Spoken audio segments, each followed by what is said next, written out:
રાજકોટથી હાલ મહત્વના સમાચાર સામે આવ્યા છે, જ્યાં રાજકોટમાં સિક્યુરિટી ગાર્ડ પર હુમલો કરવામાં આવ્યો છે। રાજકોટના જેતપુરમાં સિક્યુરિટી ગાર્ડ પર હુમલો કરાયો। ફુલવાડીમાં સિક્યુરિટી ગાર્ડને છરીના ઘા મારવામાં આવ્યા છે। અંકિત રાજપૂત નામના સિક્યુરિટી ગાર્ડ પર હુમલો કરવામાં આવ્યો। ગાર્ડ રૂમમાં સૂતો હતો તે સમયે છરીના ઘા મારવામાં આવ્યા હતા। બે અજાણ્યા ઈસમોએ કારખાનામાં ઘૂસીને સિક્યુરિટી ગાર્ડ પર હુમલો કર્યો હતો, તેથી સિક્યુરિટી ગાર્ડ ઇજાગ્રસ્ત થઈ ગયો। ત્યારે ઇજાગ્રસ્ત સિક્યુરિટી ગાર્ડને સારવાર અર્થે હોસ્પિટલમાં ખસેડવામાં આવ્યો છે। આ બનાવ અંગે પોલીસને જાણ થતાં જેતપુર સિટી પોલીસ ઘટના સ્થળે પહોંચી હતી અને પોલીસ દ્વારા તપાસ હાથ ધરવામાં આવી છે।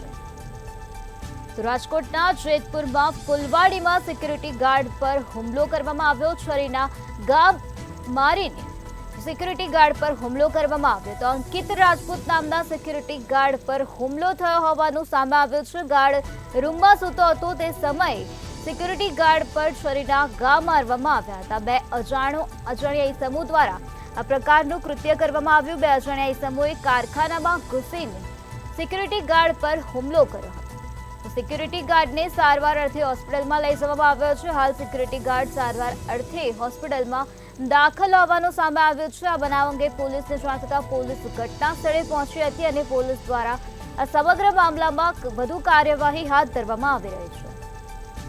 તો સિક્યુરિટી ગાર્ડ રૂમમાં સૂતો હતો તે સમય દરમિયાન આ પ્રકારનો બનાવ બન્યો હતો। સિક્યુરિટી ગાર્ડ રૂમમાં સૂતો હતો તે સમયે બે અજાણ્યા ઈસમોએ કારખાનામાં ઘૂસીને સિક્યુરિટી ગાર્ડ પર હુમલો કર્યો હતો। સિક્યુરિટી ગાર્ડને છરીના ઘા માર્યા હતા અને સિક્યુરિટી ગાર્ડ ઇજાગ્રસ્ત થઈ ગયો, જેના કારણે તેને સારવાર અર્થે હોસ્પિટલમાં લઈ જવામાં આવ્યો છે।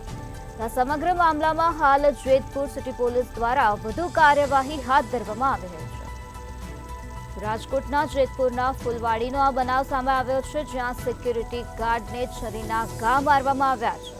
સિક્યુરિટી ગાર્ડ પર હુમલો કરવામાં આવ્યો છે। બે અજાણ્યા ઈસમો દ્વારા આ પ્રકારનું કૃત્ય કરવામાં આવ્યું। તો અંકિત રાજપૂત નામના સિક્યુરિટી ગાર્ડ પર બે અજાણ્યા ઈસમોએ હુમલો કર્યો। ગાર્ડ રૂમમાં સૂતો હતો તે સમય દરમિયાન આ પ્રકારનો બનાવ બન્યો। ગાર્ડ રૂમમાં સૂતો હતો ત્યારે બે અજાણ્યા ઈસમોએ સિક્યુરિટી ગાર્ડ પર હુમલો કર્યો હતો।